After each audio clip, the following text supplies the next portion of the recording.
So let's talk about what happened in the past with some of these so that we can have a little better perspective about the current outbreak. So SARS-CoV-1, this was first reported in 2002. The disease is highly infectious, had a fairly high fatality rate of 10%. The epicenter was also China and Hong Kong. The initial outbreak peaked about a year later in 2003. There were only about 8,000 cases, but 775 deaths. Billions of dollars in economic damage still, even though it's nothing compared to what we currently have, but it created a lot of fear at the time. The virus has since really disappeared. There are really no outbreaks. Occasionally there's a one or two very rare cases, but the virus essentially seems to have burned itself out. That's still a question in science, but the second coronavirus to cause problems in humans was MERS, Middle Eastern Respiratory Syndrome virus. It emerged in Saudi Arabia and some of the other countries in the Arabian Peninsula in 2012. Its fatality rate was even higher, so 35%. Its intermediate reservoir were camels. There were most people then essentially were individuals that came into contact with camels. It could spread a little bit from person to person, but that wasn't the major method of spread. The major method of spread was primarily from a camel to a person. All right, unlike with COVID-2 at the moment, where you see that, with SARS-CoV-2, where essentially you are seeing the spread from person to person. It luckily could be treated with both interferon and ribavirin. Interferon inhibits a number of cell processes, protein synthesis. Ribavirin is very effective at inhibiting the ability of RNAs and stuff to be capped. So those drugs are specific against a lot of different RNA viruses. Unfortunately, they haven't shown any real activity against this particular coronavirus. The origin of this this virus and probably most coronaviruses is bats. Thought to have entered the human population around 2011. It also has disappeared. There are occasionally a few cases, but they're fairly limited. And luckily, the human-to-human spread is very rare, so the chances of it spreading around the world are fairly rare. Our current coronavirus, and the reason I put it that way is because there will be more. There's no reason to expect that we won't have new variants of various coronaviruses in the future. But our current SARS-CoV-2 is the causative agent of the disease COVID-19. Started in early 2020. Highly infectious, fatality rate of around 2.5% right now. Still difficult to absolutely get that as a nailed down value because it's difficult to know exactly how many people are actually infected. It's relatively easy to count people that are dead. It's a whole lot harder to figure out without incredible extensive testing how many people were really infected. Generally, as you know, people that are older essentially have a greater chance of having complications, but it has killed essentially from anywhere from newborns essentially to the older. You just get a higher percentage. All of these coronaviruses are what are called zoonotic. This means that they have animal reservoirs and they spread from animals to humans. All right, so it's going to make them essentially impossible to eliminate from the environment. So if you look on this figure here as an example, SARS essentially went through from bats to essentially a civet cat in marketplaces undoubtedly, and then from the civet cat essentially to be able to infect humans. Bats to humans is probably impossible or just a little bit too far away. There has to be some mutations that occur to allow the virus to be able to make that leap. And we'll talk about some of the reasons why here in a minute. But MERS essentially undoubtedly went through a camel based on all the sequencing and then to humans. And then our current SARS-CoV-2 went through what appears a pangolin, this cute little guy here. It says unknown animals. There's been a few other reports. Snakes were initially reported. Dr. Castro in the College of Science is a really good geneticist, has done a bunch of studies. There are a number of coronaviruses that infect snakes. The sequences of the coronaviruses in the snakes and the sequences of COVID-2 are essentially completely different. And if it went through a snake, it should have picked up a couple of genes, and it didn't. So probably not. But it doesn't mean that there's still not another animal out there that it might be able to replicate it.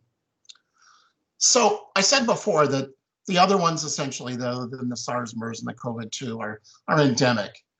So essentially, if I draw blood from almost anyone in the United States, I have a fairly good chance of finding that they have some coronavirus antibodies, not against COVID-19 or SARS-CoV-2, but against either any of the other four generally circulating or endemic viruses. So they cause acute respiratory infection, sometimes to serious, maybe 10 to 20% of the overall cases, similar to what you see with flu. And these are the ones I said that were numbered that I talked about earlier. All right, so people have antibodies to these. They've been around for a long time. They just are at least in the mid-60s to be detected, but they don't essentially do anything that's going to cause death in most individuals. So let's talk about the current coronavirus that's circulating, the SARS-CoV-2 virus. So December 31st, kind of the initial outbreak for pneumonia. The virus might have been present in humans, or probably was earlier than that. There are definitely some samples from human blood that were given that have essentially some antibodies in it. It was really quickly established in China that it wasn't SARS or MERS, that it was different. All right, there's a lot of controversy of whether or not it escaped from a lab. I think most scientists agree that it did not escape from their lab. Is there a laboratory in China that works on coronaviruses? Absolutely. Did Americans work at that facility? Absolutely. What were they doing? They were sampling bats to try to figure out what the heck's going on. That's where the next virus is undoubtedly going to come from, is bats, so it'd be kind of nice to know if it was there already. There's no evidence to support the fact that they had isolated it and grown it in large amounts or something that it escaped. That doesn't appear to have been the case. So I'm sure you've probably seen this dashboard. I took it down this morning and eventually copied it from Johns Hopkins University about total cases. So in the world, more than 50 million cases. All right, more than 1 million essentially global deaths. And I'll talk about that on the scale a little bit here. It is not slowing down. Unfortunately, it's definitely peaking back up again as people come inside. So this data from CDC, it was updated as of yesterday. They didn't have a new one this morning, but as I'm sure you've heard, the United States has essentially 1 million cases, a little over 236,000 by now deaths, about 1,000 new deaths a day. So we're still in a serious phase of the outbreak. And the darker the color on this image, essentially the greater the number of infections in those areas. So it's moved from places where it was initially into other populations where it was rare in the beginning. How big is this outbreak?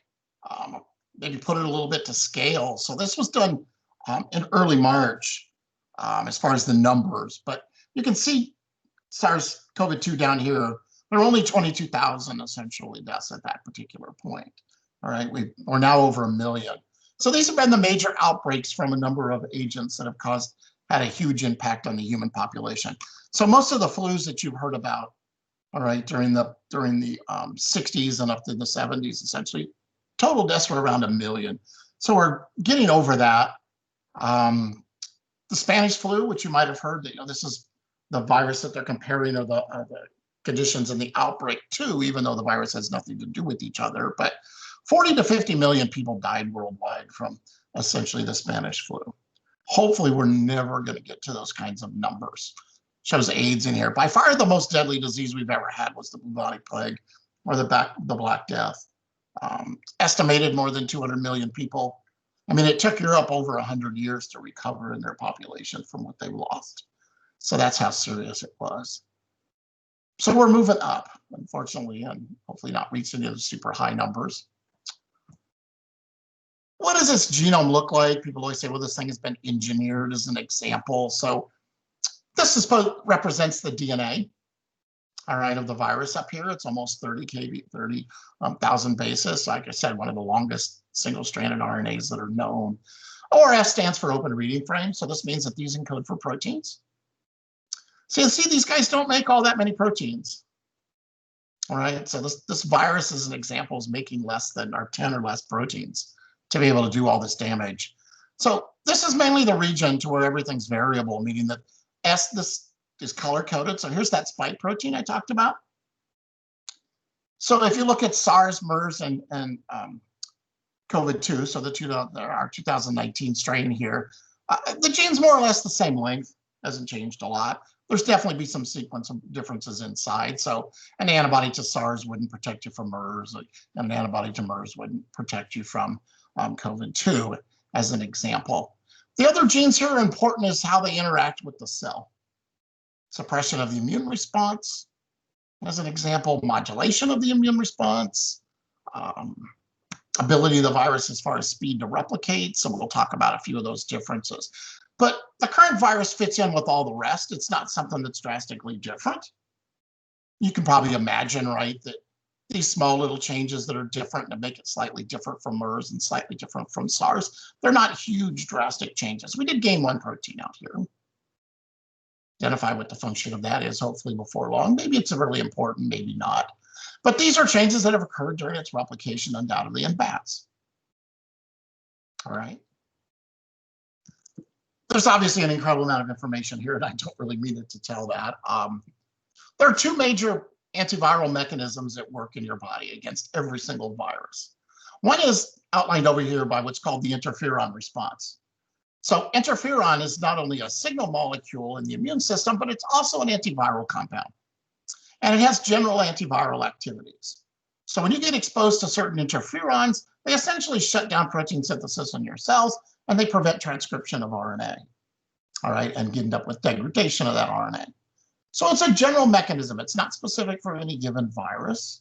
It's produced in response to virus infection, and it helps protect other cells. So it's an important component of your immune system. The other here represents what are called toll receptors, toll-like receptors. These are receptors that you have. You're born with these. They recognize these so-called pathogen patterns.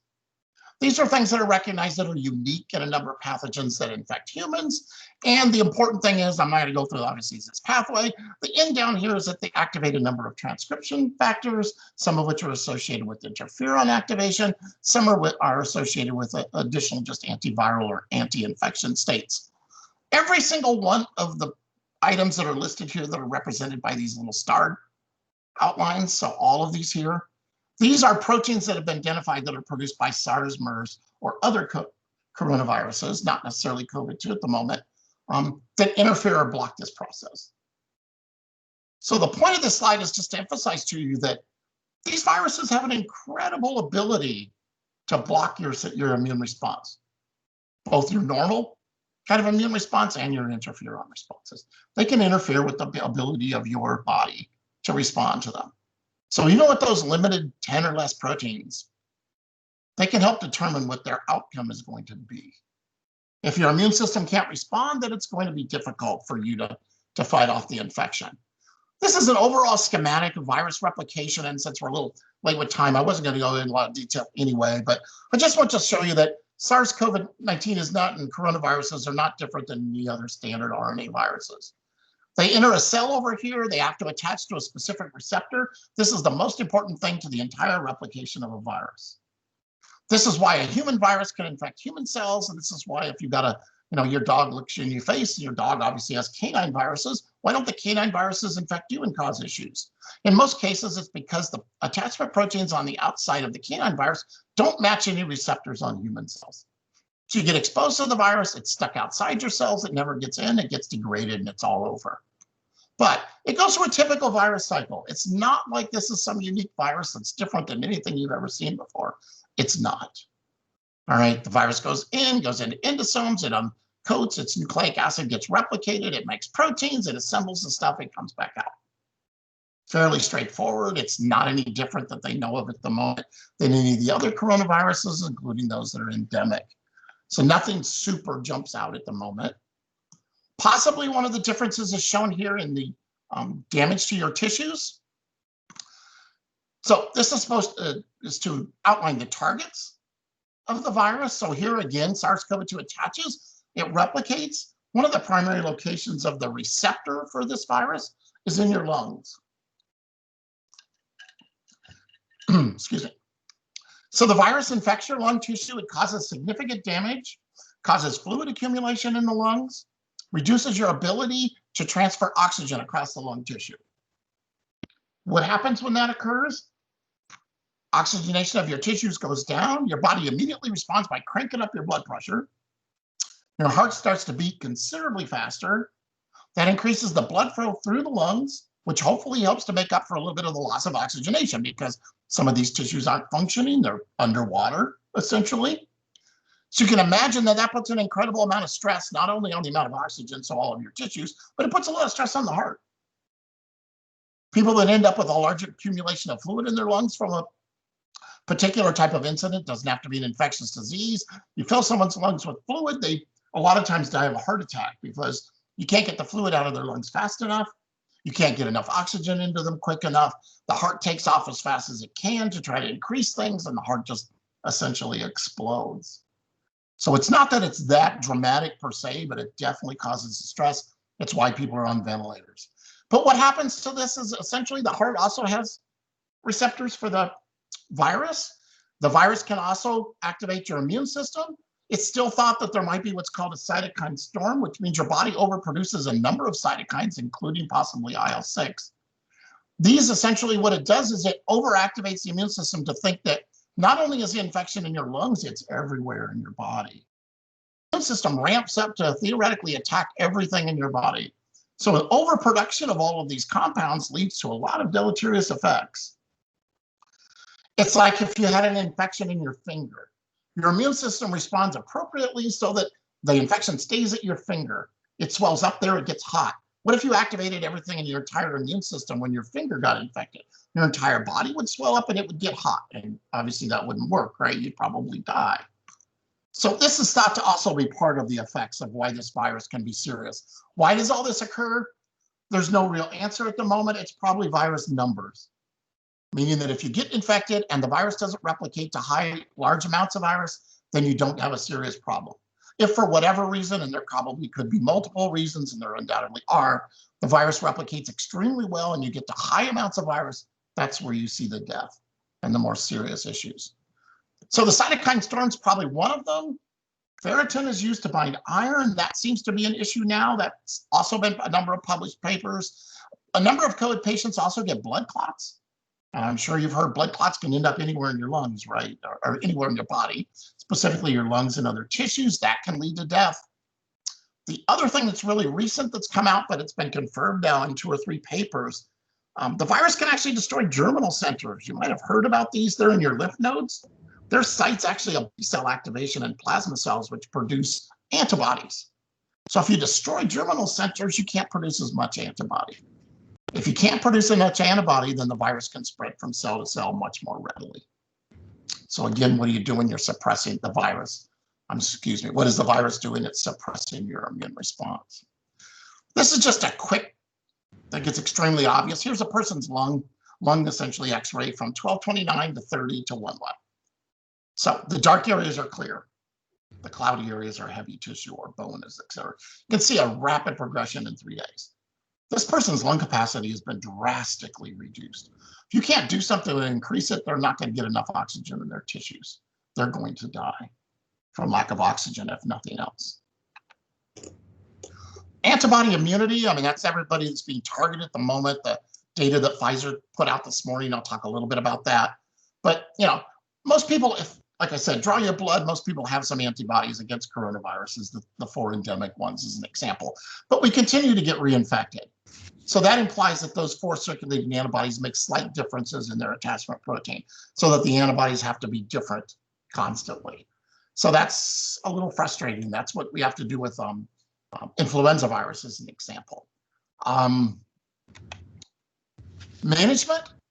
So the idea of trying to use temperature to detect who's infected, masks to try to keep them from spreading them, some antivirals. Here, obviously, to put them on respirators to aid lung function. I think, as you probably know, this is kind of an end resort. This is going to cause damage to the person's lungs no matter what, from the instrumentation themselves and just forcing those lungs open and closed. But obviously, if the person has no lung function and ends up dying, that's much worse. It can be obviously in children. I'm sure you've heard this, it gets put in the news all the time. I'm not so why this is such a big deal. Yeah, the viruses definitely can live on surfaces. All viruses do. You know, that initially I heard they were telling you when you got your, Amazon Prime box, I can say that because I at least get an Amazon Prime box every now and then, but that you should put it out in the garage and wait until you open it. I mean, that's not the answer. The answer is your hands. The virus doesn't jump off any of this stuff. There's no such thing as a jumping virus. They have no activity. They can't go anywhere that way. They have to be propelled from one surface to another. Your hands do a really good job. Everything you touch, and then you touch your face. All right, especially, scratch your nose, eyes, mouth, anything. That's how the virus gets to those things. So take your stuff out of the box, put the box outside in the recycle bin, wash your hands before you go touch anything. Some of the therapies that have been tried, that I'm sure you remember earlier about that, the plasma, essentially the idea being that the blood of somebody who's recovered would have antibodies, which is true.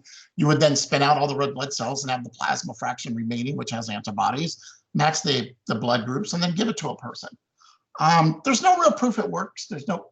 In general, it doesn't do any damage, as long as this person doesn't happen to have hepatitis or HIV or something else, because those agents would go through here too, and then you'd infect the person. So there's a possibility there's some negative there. It's hard to prove it does any good because there's no control. I'd have to have two identical twins, both of which were infected with the virus, and I'd give one plasma and I'd let the other person sit there and suffer. And obviously that's not going to be done. So it's difficult to really know. Clinical trials really quickly. If you haven't heard, since this is in the news all the time. So a phase 1 trial on something in humans is where you take a limited number of patients and you show that whatever you want to use in the person, a vaccine, a drug, etc., doesn't do any harm. So when I treat people, they don't get any worse. All right, and generally these are healthy people that don't have any disease. I just want to make sure that the agent themselves, whether you're doing a vaccine or a drug, doesn't cause a problem. Phase 2, you have to actually show in a larger number of people that you actually get some benefit. All right, so it can't just be neutral. Phase 3 is where we're currently out with a number of vaccines, and Pfizer was the one that came out today saying they had some positive results. Pfizer's increased their numbers. Pfizer's current study is about 44,000 people. So this is done generally from 1 to 4 years. They're doing it a whole lot faster now. The key here, and I put pathogen here, meaning this relies on the fact that you say you vaccinate 22,000 people with a vaccine you're interested in, and the other 22,000 you give water.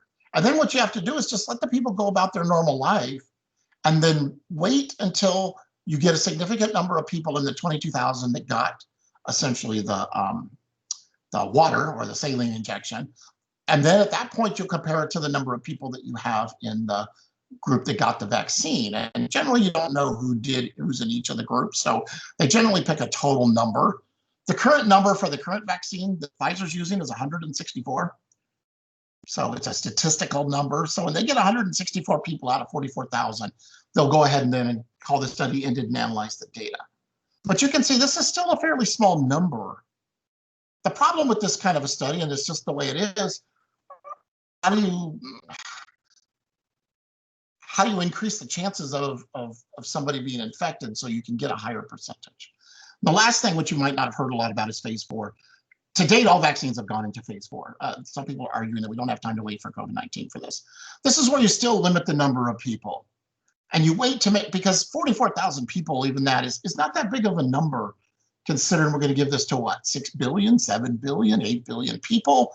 Percentage-wise, that's very low. How do you know you've got one of every kind of person? And I don't mean race and everything else. I mean immune system, prior exposures, age. How do you make sure this? I mean, there's obviously no way. There is no really big number until you get up into millions. So usually they make them increase it significantly and wait a year to make sure that you didn't miss some really so-called rare event. But something that's 1 in a million and you inject 6 billion people, that's an awful lot of people that got hurt, right, or had an adverse effect. We may not be able to wait that long, and that's what people are currently arguing. So let's look at some of the current vaccines, because this is what I think everybody's really interested in. There are this is a month old, so they haven't updated. But anyway, trying to get an idea here.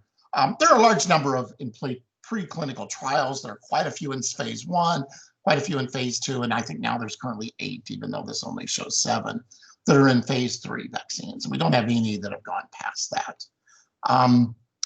The types of vaccines, this is going to be important in the future when you decide how you want to get a vaccine and what you want to wait for.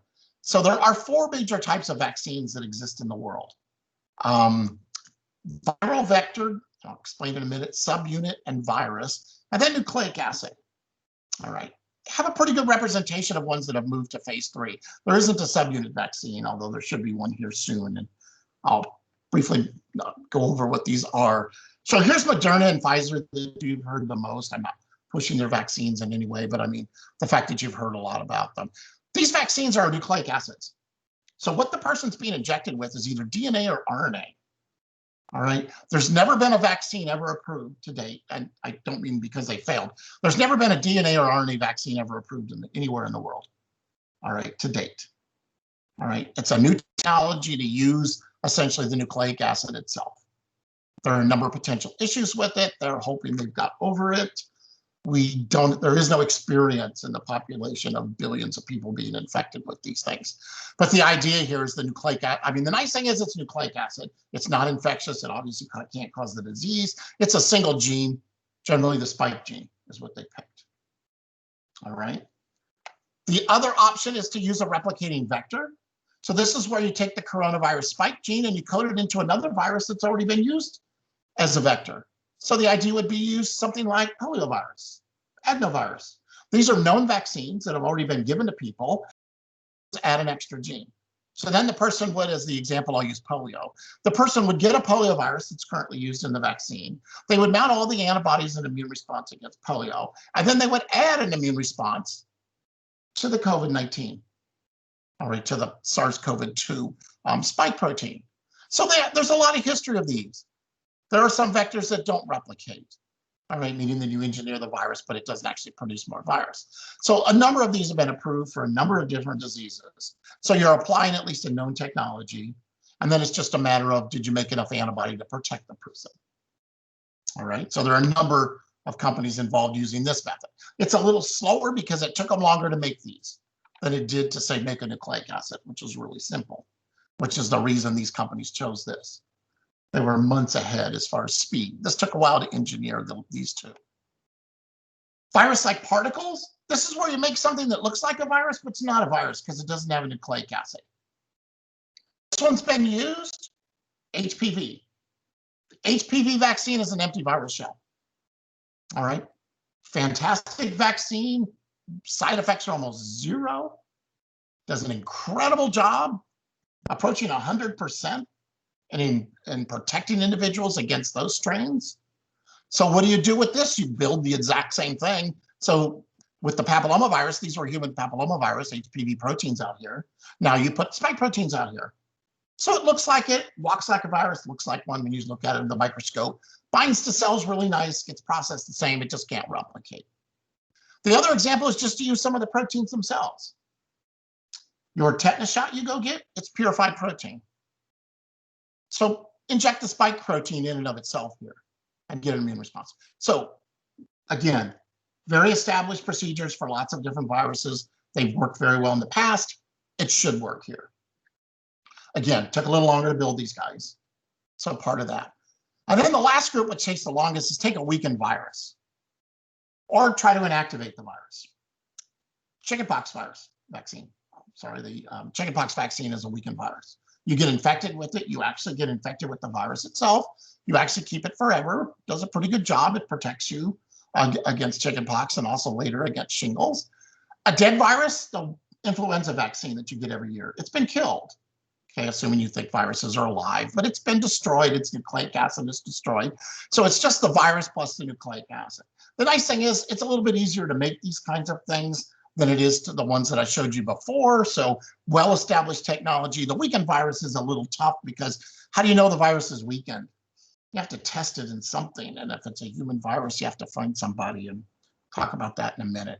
Most of these there aren't any companies in the United States currently going through this type of a method, mainly because they're a little more risky, How do you know you killed the virus? You don't know it until you inject it and see if anything's left. They're a little bit harder. So companies went for the ones they thought they could essentially guarantee safety. Doesn't mean they're going to be effective, all right, for efficiency, but they're extremely safe. So how long has it taken them in the past? Just, polio took a long time. You can say, oh, well, that was in the 50s. It's like, this is an attenuated. There are two. There's a Salk and Sabin, if you know. One's attenuated, one's inactivated. They had a few issues. The attenuated one wasn't completely attenuated and caused some issues. A modern vaccine, Ebola, took about 15 years. All right. SARS and MERS, so two other coronaviruses, there aren't any vaccines. 6 years, 17 years. What's the problem here? The diseases don't really exist anymore. So it'd be like if I vaccinated you against MERS, I guess I could say it worked 100% because you never get the disease, but you probably never get to see the virus. So obviously that doesn't work, right? So to be able to test a vaccine, I have to actually have people that are going to be infected and not on purpose in that meaning. It needs to be an ongoing disease and an ongoing infection. So that's one of the reasons why neither of these vaccines have progressed. People made them, absolutely. A number of companies made them. They don't really have a way to test them effectively at the moment, except for one method I'll mention in a little bit. But SARS-CoV-2, they're hoping for 18 months. So hopefully into the year, into next year. So it'd be one of the fastest ever made. It doesn't mean it won't work. So this is, you might have seen around. It's been done in the past. It's so-called human challenge trials. So this gets around all the issues that we just talked about. So MERS and SARS-CoV-1, if I did challenge trials, I could test my vaccines. So this is where I don't actually need a control group. So I take 100 people, I give them the vaccine, I let the antibodies develop, and then I wait, a month or two, whatever I decide is reasonable to make sure they've made enough antibodies that I'm happy with. Then I go in and infect them with the real virus. And I see what happens to them. If it protects 90%, then only 10% should get infected, and hopefully nobody will die. If it's worse and it doesn't work, then you could have an issue. You say, oh, no, thousands of people have signed up to participate in these trials. They said, I want to be there. I can help get because obviously this would advance the vaccine much faster. You'd know really immediately. I don't have to wait for people to get naturally infected. Louis Pasteur, remember back in your ancient biology, hopefully, or current biology, when he did the rabies vaccine, he inoculated and essentially vaccinated Joseph Meister. And then in the end, what did he do? He challenged him. He tried to infect him with wild type rabies virus. Luckily, Meister was immune and didn't die.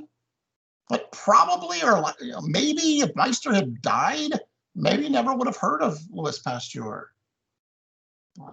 There's a current physician in Florida who has made his own HIV vaccine. He's vaccinated himself.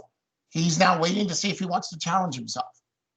And my students stuff always laugh, and it's like, well, wait a minute. I mean, if he vaccinates himself and he dies, then he's a quack. Okay, I see where that goes. But if he vaccinates himself and lives, then he's probably going to get a Nobel Prize, right? So at the moment, he hasn't gotten up to the point where he wants to challenge himself. But in the past, it's been done that way. They used to use orphans and stuff, which I'm not saying we should use orphans. But so let's talk about some current treatments as we kind of wrap it up here and what's out there. So remdesivir, you've seen it in the news. The United States government spent a fortune on buying it and stuff. I mean, there was a very extensive study that just got published this last month, went through WHO.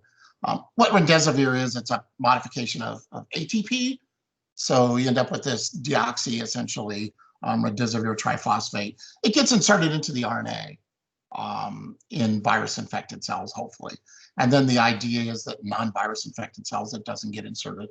It's a chain terminator, so RNA transcription would end. It hasn't worked. It doesn't really show any activity. It works against some. The whole reason that this drug would work is because if it was going to work, is because the coronavirus RNA polymerase, which it has its own, so it's unique, that it would like this form of ATP versus this form of ATP. If it prefers this form, then it's all over, the drug doesn't work. All right, so some viruses it works on, some it doesn't for that reason. Immunity, I'm sure you've heard, I think it's A number now of a small number of people, maybe about 24 across the 45 million cases or so, or 50 now, of people have been infected twice, meaning that they got infected with one particular strain, it was pulled, it was sequenced. A few months later, they got reinfected. It's a slightly different strain, so you know it's different virus. It's not that they carried the virus for 2 months. So this makes us a little concerned that even if you have a vaccine, that you may have to give it multiple times, maybe twice a year even. So every 6 months you'd have to go in for a shot, essentially a booster. The same idea, Canadian researchers have published a number of data that shows that the antibody titers against this virus drops off. So convince the public to take the vaccine and then to go back in and get revaccinated. And I'm sure you all know it's hard enough to do even with influenza, to get people to get the shot every single year. So that's going to be a challenge. It's not a scientific challenge per se. It's a human challenge. Can you get people to come back again and again without really knowing they're sick each time, because they wouldn't know it? Herd immunity. I'm sure you've heard this battered around. So this is true in the sense that if you get a significant number of people infected with an agent and immune, then it becomes very difficult for a virus to spread, because in a room of 10 people, as an example, if 8 of them have immunity to it and other 2 don't, what are the chances that one of the 2 that's say will infect them, one of the 2 that wasn't immune? What are the chances that they would be able to contact the one other person that wasn't immune, rather than the other 8 that are immune? So that way you wouldn't have to necessarily vaccinate everybody. In the United States, as an example, it's estimated we're around 7 to 9% of all the people have been infected. So we're just going to assume they all have immunity. I mean, we have to make that assumption. Most people in the medical field think that to actually reduce transmission, we need that number to be 50 to 70%. That's an awful lot of people we still need to infect. That means an awful lot of people are going to die before we ever get there. So that does not seem to any scientist a reasonable way to approach the problem. Coughing, it definitely goes a lot farther than we think. 16 feet, probably reasonably. Masks, like I mentioned before. Hopefully this is going to change and people will start just wearing their masks again. In certain parts, it's definitely been an issue where people that don't wear the mask, it spreads a whole lot. The masks absolutely work. Are they perfect? No, but what else can you do that does an incredibly good job? So 2020 has been a very bad year. Obviously, people have said this. This last year, we did it in April, so we're starting a new year, but there are about 62,000 deaths from flu. There's been a number of West Nile cases, HIV. Cases worldwide are still very, very high. So it's not the only thing. As you know, most scientists are really worried now as we enter a season with flu also. Hopefully, the numbers last year were fairly low comparatively, actually. Hopefully this year will be a low year and won't add to it. So where are we going to go from this thing? We don't know how long the immunity lasts, so that's a real big problem, trying to figure out how often we have to vaccinate people. The antibodies wane after a couple of years. Is the virus changing? That's still an argument. There are definitely different isolates out there. If the virus changes all the time, then you have to not only revaccinate people, but you have to recreate a new vaccine. If the RNA DNA vaccines turn out to be safe and very effective, then you could remake those really fast. And that's what they're hoping, is that if the virus keeps changing, they can remake the vaccine. I think in reality, what's going to happen is that we're slowly going to get a little bit better at treating the disease. The virus is probably going to adapt. HIV is definitely adapted. People have definitely, as it seems to be, we've selected for people that are less susceptible to the extremely disruptive form of the disease. The virus has definitely mutated and made some changes. Hopefully this SARS-CoV-2 would just become one of the other endemic viruses and be the 5th one to our group of 4. There are some reports that this virus can spread to animals and they can reinfect us. A few. Extremely rare. I don't think it should keep you up at night. It's not going to be a problem. What have they definitely shown doesn't work? Big collections of people, especially as we're heading into the holidays, of people without masks. All right, a number of incidents linked to the rally at Sturgis. What did work? Geez, long time ago now, it seems like. 8/11 seems like forever ago. There was a concert, all right, a Sam Fender concert. They set up these little stations for people that are related to go to the concert. To date, not a 0 case has been spread outside of any of these groups. Yes, did someone in one of these groups have the virus and somebody else in their group? That's this. No spread. So obviously you can have these events, just gonna have to make some changes to how you do it. Where are we currently at? So you can go here to the, if you're interested in Georgia Tech, you can actually select on Tarrant County. So currently we're at 69% risk, which means that if you have a meeting of 50 random people, all right, or if you have a random meeting of 50 people, you have a 69% chance that someone in that group of 50 is positive. If you reduce the group size to 10, there's only a 21% chance. But that's still 2 people out of your 10. All right. So UTA and UT universities, if you're curious, since we're here, UTA is fairly low compared to other universities.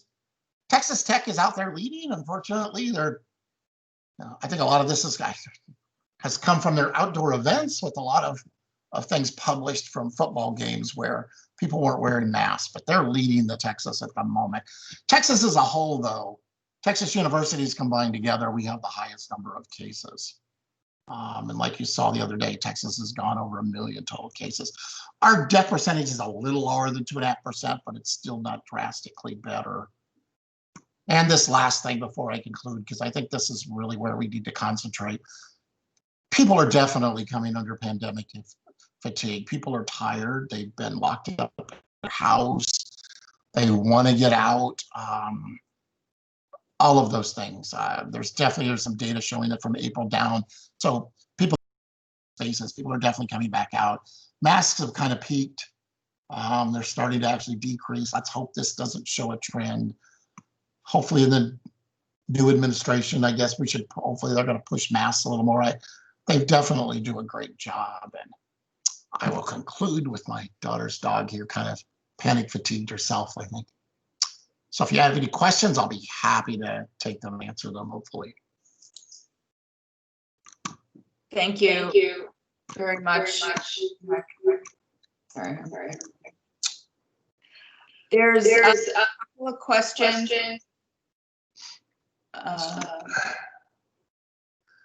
Someone had a question. Does it weaken the virus? Also, will this reactivate virus replication if we combine it with interferon?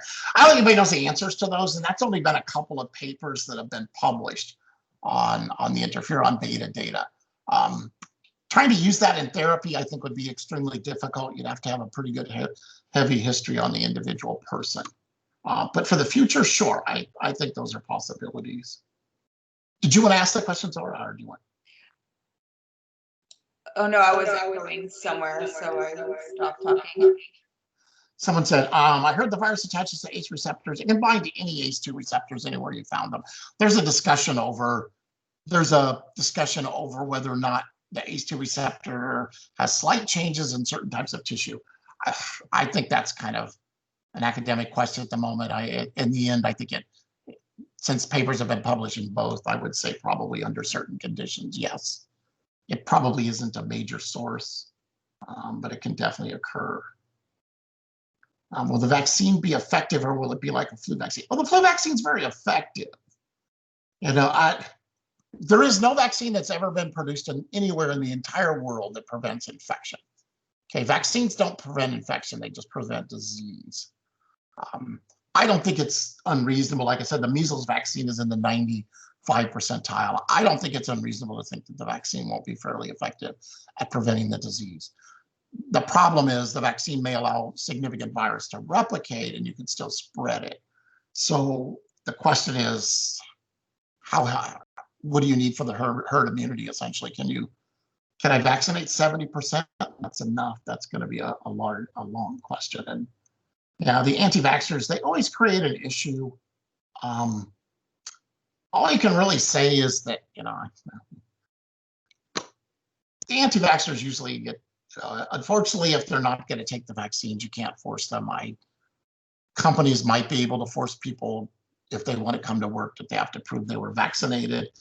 Just like if you work in the healthcare industry, you have to have a hepatitis B vaccine. So there's already precedent to be able to fairly strongly, if not force individuals. They might have to work from home.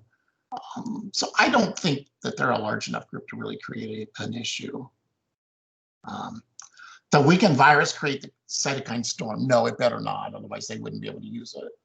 So that's one of the things they're looking at. One method of vaccine making safer than the other. Yeah, all you can do is say based on historical history. And so the virus-like particles are really good. They induce a really strong immunity. There is no virus. There's no nucleic acid.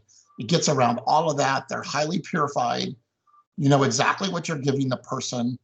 It's not like when you grow a vaccine, when you grow a virus in a cell, like you grow, everybody knows that, they always ask you if you're allergic to chicken, anything to do with chickens when you get the flu vaccine. It's because it's grown in chicken eggs. You can never, even if you learned about chemistry, you can never purify some protein to 100%. It's absolutely impossible.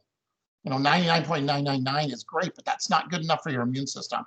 Your immune system will see the 0.0001 contaminant. All right, so you'll see the slight amount of egg protein. So any of the ones that involve producing a virus and stuff, they can always have some contaminants of cells. That doesn't mean they're not safe.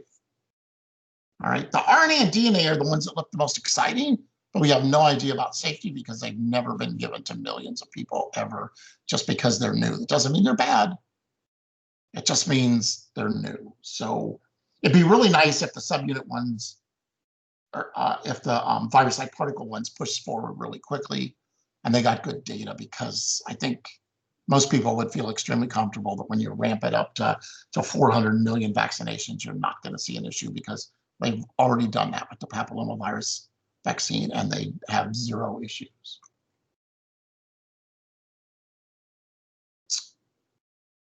Safest way to approach the holiday season. Yeah. I mean, they're telling you to just limit your group size. How long have you been away from your, should you invite, if you're elderly relatives and stuff and parents or whatever, depending on who you are. If you haven't been around them for a long time, then, having to do Thanksgiving with them needs to be a very serious question. Especially since people probably, you sit at the dinner table, you talk a lot generally, hopefully, right? I mean, that's the best time about Thanksgiving, right? Is that you get to sit down at a table with all of your family and you get to talk about a lot of stuff. Well, that's when you're most likely is when you're talking to spread something. So everybody has to answer their own question on that. And it depends. If they've been in isolation where they think the chances are they really haven't had any possible exposure, then you have to judge that risk yourself.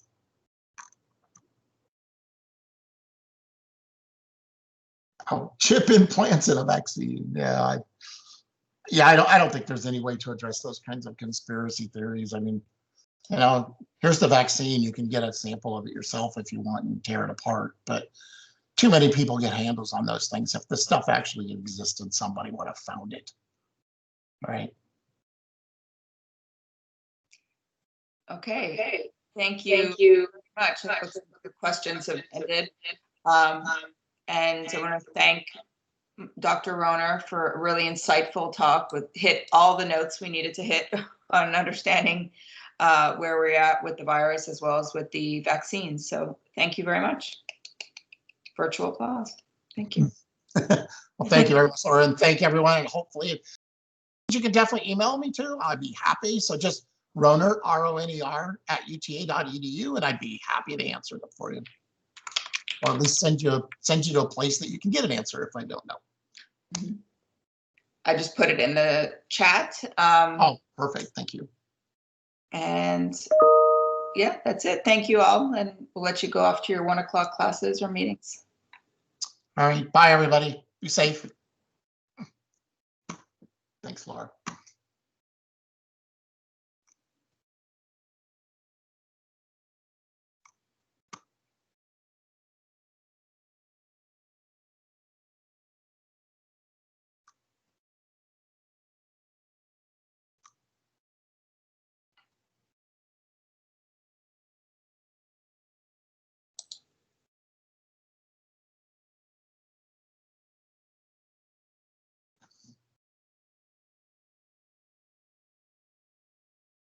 Lori, are you still on?